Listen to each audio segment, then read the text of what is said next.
Okay, Stig. FA Cup on the weekend, and it was a win, a 2-0 win, comfortable in the end, but they're always a bit nervy, the early rounds, aren't they? Yeah, potential banana skins, aren't they? They're just always that worry and that niggle at the back of your mind. Again, I've been AWOL again at the weekend. I've had more of a social life in the past 2.5 weeks than I'd had in the previous 2 years, to be honest. But yeah, had a fabulous time, clearly. But now I'm sort of back into it now, and I get I'm going to be able to be in contact with your ugly mug a little bit more than I have been over the past couple of weeks. But yeah, no, I followed on Twitter on Saturday, and I've nervously followed the second half updates, particularly. I was very relieved to see Lass's goal go in, or read about Lass's goal going in. But yeah, no, it sounded like it was a really good first half performance, and second half, when you don't get a second goal, it's always likely to get a little bit more edgy. But in the end, we were comfortable enough by the sound of things, and obviously we've been rewarded with another home tie, and in all honesty, that's probably all you can hope for, is a home tie, and that's what we've got. Again, Cambridge City, we won't know a huge amount about them at this point in time, but I've already exchanged messages with Paul, who said that they'll be on the case with all the proper research that they normally do and that sort of stuff. So yeah, no, it'll be an interesting tie, no doubt, and it's a home tie, and I think that's pretty much all you can ask for, really, in cup competitions. Yeah, it's another potential banana skin, isn't it? But as you say, it's at home at Edgar Street, and yeah, that's all you can hope for. At least it's not a long trip to the other side of the M25 like we've had in the previous couple of seasons. Yeah, we'll be tossing a coin for whether we're north or south again, won't we? And then and anyone's guess which way it's going to turn. But yeah, no, it'll be interesting. When I think Cambridge City, Hereford United won there back in the day, I believe. I've already seen some people researching that and trying to check the fixtures and stuff. So hopefully we can build on the Hereford United most recent result and get a victory ourselves on the Saturday. Obviously, Saturday's game, there were a few questions about the ticket pricing. Obviously, we decided to keep it the same as a normal league fixture, the advance prices, based on the fact that our costs are the same. Once you take out the VAT and the share in the gate as you do in the FA Cup, that we need to make sure that we're covering our costs. Yeah, we do 100%.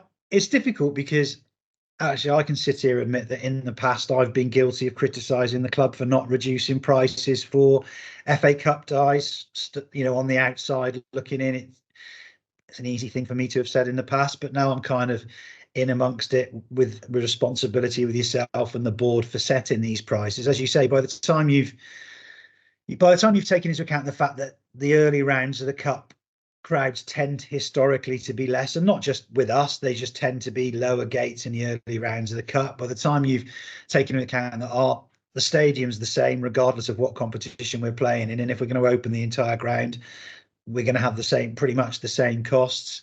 We have to pay VAT on ticket sales, and then you've got the split with the team you're playing as well. It soon adds up, and it soon takes away chunks of money. And actually, we can't afford to run games at a loss, or even take any chance that we'll be running a game at a loss. I think we were talking before, and I think prices were reduced for Bromsgrove last year at home in the FA Cup, and I think the gate was only maybe 200 more. 200 more, and Bromsgrove brought, and Bromsgrove brought supporters and all that sort of stuff. So it is difficult. So that's 200 more, but 200 more paying less than was paid this year. So it is really, really difficult. I completely get why people look at it and say prices should be reduced because you are playing lower graded opposition, etc., etc. And I'd reassure people that it's not we don't just ignore that. We don't just make a decision without having wider discussions. It is discussed at length. We've taken the decision for the previous game that the prices would stay the same. I think it turned out to be the right decision. I was really pleased with the crowd, to be perfectly honest, given the early rounds of the cup. And we'll see where we go from there. But, we can't afford to run games at a loss. It's just not right, even though we'd like to reward supporters, and we try to where we can. It's just not a sensible way of running a business if you're risking a loss for fixtures.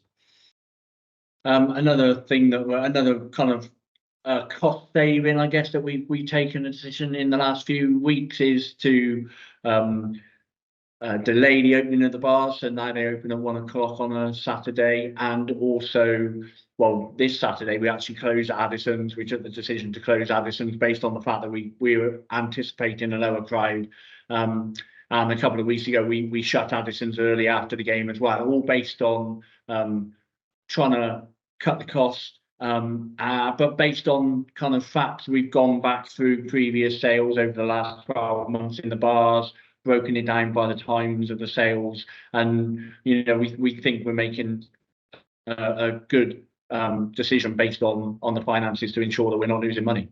Yeah, and in some ways, you could argue it's not just about cutting costs. It's about just making sure we're being strategic about where we're spending money. If a bar isn't taking any more than, just as an example, if it's not taking any more than 25, 30 pounds after a game or around about a game, and you're not covering the cost of the 2 members of staff being in there or 1 member, then actually strategically, why would you do that when you've got another facility 50 yards away that can have people in and you can direct everybody to that? As you say, we're not making decisions at the moment, just, finger in the air. We're trying to be strategic about it. George Webb, commercial director's really working hard, looking at the bars with Adam, our bars manager, to try and make sure that we are getting value. If the value was there, that bar would stay open, if you like. And we just sort of think, actually, smaller crowd, we've got another great bar, let's direct people there. And as I said, it's, cost cutting is something we've got to do, but it's more about wastage, really, and trying to streamline everything and making sure that we are running the business in the best possible way we can. Because actually, if we're streamlining the business and creating efficiencies, hopefully that brings more money into play for the football side, which is what we all care about, and that's what we've got to try and do. And it's not criticism of the past, but just because we've always done it in a certain way, we don't have to carry on doing it in a certain way. If we make a decision and it turns out to be if it turns out to be the wrong one, we'll go back on the decision and we can change it and go in a different direction. And I just think we shouldn't be afraid to try different things. I hold my hands up. Sometimes we could probably communicate certain things better than we do, and we are trying to get better at that. But we will try and do that. And if there are reasons and reasons why we need to open bars at 12:30 rather than 1 o'clock, of course we'll do that. But if we open a bar at 12:30 or midday, and nobody comes in, and you're paying people to be working in there at the time, it's just not sensible. So we are just trying to get more strategic about everything right across the business, as best we can, and as I say, streamline things and try and make us the best possible business we can be behind the football, because at the end of the day, it's the football that then gets driven by a good business. That's the thing I've kind of tried to explain to people over the last couple of weeks is every decision we make, it is to try and ensure that as much money as possible can go to the playing budget, because at the end of the day, that's what it's all about. Yeah, 100%, and it's not easy. And I know we're going to talk about the shop and stock and things like that, but I do feel a bit like saying we can't explain every decision straight away, because things are moving all the time and things are going in different directions. I'm sure you'll give a bit of an insight into where we are with the shop shortly. And actually, yes, there's not as much stock as we'd like in there at the moment, but the long and short of it is we've sold far more shirts than we've expected to, or we did in previous years this year. Now, you can't over order on them in the hope that you're going to sell more, but we have sold more. Those are the facts, and therefore we're a little bit short of stock, but the orders are in. They've been in for a couple of weeks, and I'm sure you can go into that now.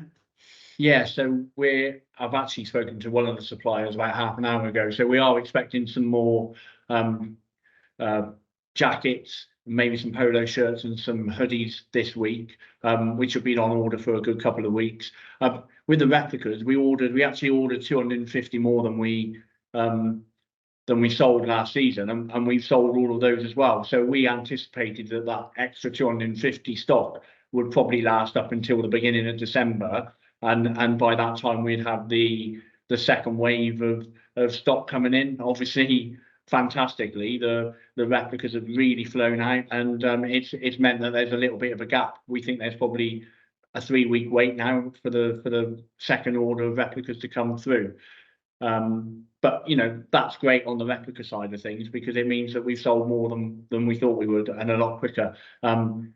I would say it is frustrating on the stock front, but it is getting a lot better than it was in the previous couple of years. I think suppliers have had numerous problems. It's not just Kappa, it is other clubs, other kit manufacturers, but it is getting better. It's just a little bit too slow, and when stock does arrive, thankfully it flies out pretty rapidly as well, which is a good problem to have. But hopefully we should have some additional stock this week in time for Saturday, touch wood. And there's other things as well as the clothing. There's things like we just had a new stock of pint glasses that always go really well. Things like bottle openers as well, coasters, and we're expecting more like woolly hats and scarves in time for winter as well. So they've been on order a couple of weeks, so they should be here anytime soon as well. But I know it's frustrating for supporters to walk into the shop and see it looking pretty bare, but it's kind of down to the fact that those replicas have kind of flown out much quicker than we anticipated. Yeah, well, it's a negative because of a positive, isn't it? That's the kind of situation. And actually, it's probably important to say that the issue with supply of kit and merchandise actually isn't unique to us as a football club. There are a lot of other football clubs. The supply generally coming in from Europe hasn't been fabulous, and has been a struggle for other football clubs as well.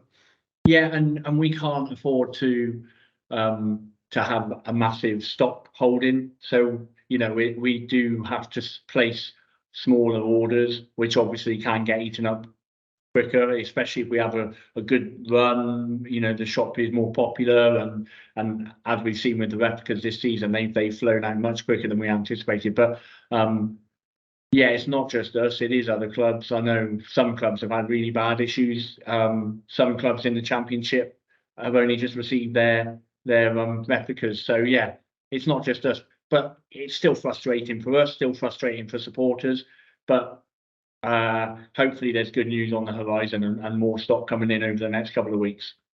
Yeah, no, absolutely. I know you keep chipping away at it. You get nagged a bit, don't you, Jamie, to be fair, and you keep chipping away at it to try and make sure we're getting it in. We've got the under-18s signing on week this week. Their season's already started in earnest, hasn't it? And they've started the season pretty well, and hoping to build on their kind of second place finish last year. So we've got the signing on night this week, which is going to be nice to sort of catch up with them and see how they're getting on, and they seem to be progressing well. Certainly started the season well. Yeah, they are. I know the women had their signing up evening a couple of weeks ago. The under-18s tonight. The PDC had their team photos here last week.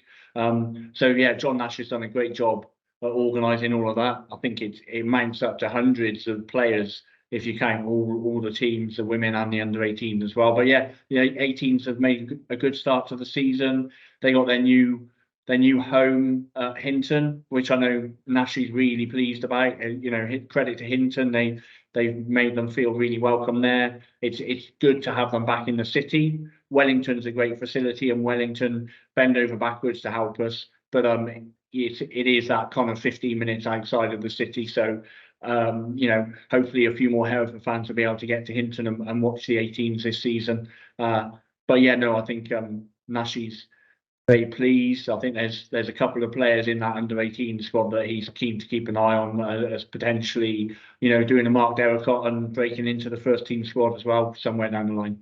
Yeah, and quite a few of them, I sort of see most weekends, quite a few of them are playing a really good level of senior football as well on a Saturday, aren't they? Which is really, really good to see. So they're all going to benefit. They're all going to benefit from that. And it's really interesting to follow them actually on a Saturday to see how they've got on each weekend.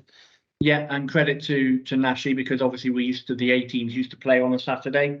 He made the decision to switch to them playing in the Floodlit League in the week to enable them to play at a higher level on a Saturday in men's football, because that's what you need as an under-18. You need that kind of the taste of men's football so that they can take that step up. So it's really pleasing to see that happening. And it's, I guess, exciting for the future.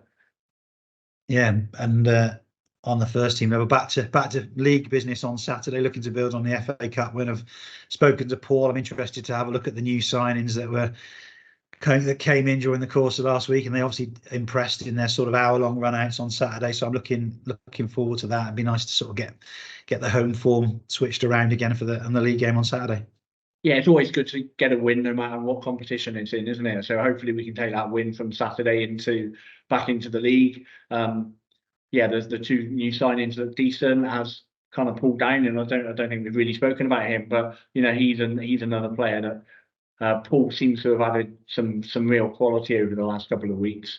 Some experienced heads out there as well. It'd be interesting to see once they've kind of bedded in and had a few more training sessions and a few more games, just to see how it all goes. Yeah, I got a message from Paul on Friday actually about the ahead of Saturday's game, and he updated me on a couple more injuries, and I almost felt the need to go for a run myself after the back of he gave me another update on injury. I think I might be a little way away from match fitness, to be fair. I'll start now. I'll start now for next year. Jamie might be my only hope, but it's a little way away. But yeah, and what we should say is, and George never forgive us, I think once with Bishop Stortford's game, the home games moving forward after the end of this month, there's hospitality available, bigger hospitality tables available for all the fixtures now moving forward. So if you're looking for a good day out, and please do contact Martin, because we are going to start our full hospitality operation, I think, once this month's out of the way. Yeah, and I think they're really popular as well. So I think the Warrington game, there's only a couple of tables left. The Scunthorpe game in December, there's only a couple of tables left. So if you want, not that you have to book a whole table, you can book ones and twos as well. But yeah, if you're interested in the hospitality, get in quickly, because it is proving to be popular, and they do sell quite quickly. Same with match ball and match sponsorships as well. I think most of those are sold for the coming month. So again, if you're interested in that, if you've got like a birthday to celebrate or something like that, in down the line, to get hold of Martin quickly and get in there, so you're not disappointed when it comes to it. Yeah, and I think just one other thing for me is, I think it's gone out in the public domain that we are going to be having an informal shareholders meeting in the next couple of weeks, where we'll be providing a bit of an update on kind of where we are the last financial year and where we are at the moment. And while we obviously will do that for the shareholders, that won't prevent us also providing an update to the wider fan base as well. So I know I saw one or two queries about that, but we will provide that update more widely. But it is kind of the right thing to do it with the shareholders in the first instance, and then move from there. So yeah, no, so interesting times, plenty going on as usual. As always, yeah. I've had the conversation today. We're planning for the Scunthorpe game already, really. So obviously that's should hopefully be a big one at the start of December. So we're looking at what we can do for the away fans, because we're expecting obviously them to travel in numbers. So yeah, there's always something on the horizon to kind of get planning for. So yeah. Yeah, you always try and convince me you're busy, Jamie. Yes, well, it'll work one day. You'll believe me one day. Brilliant. Top man, mate. Thank you. I'll see you later. Thank you very much. Cheers.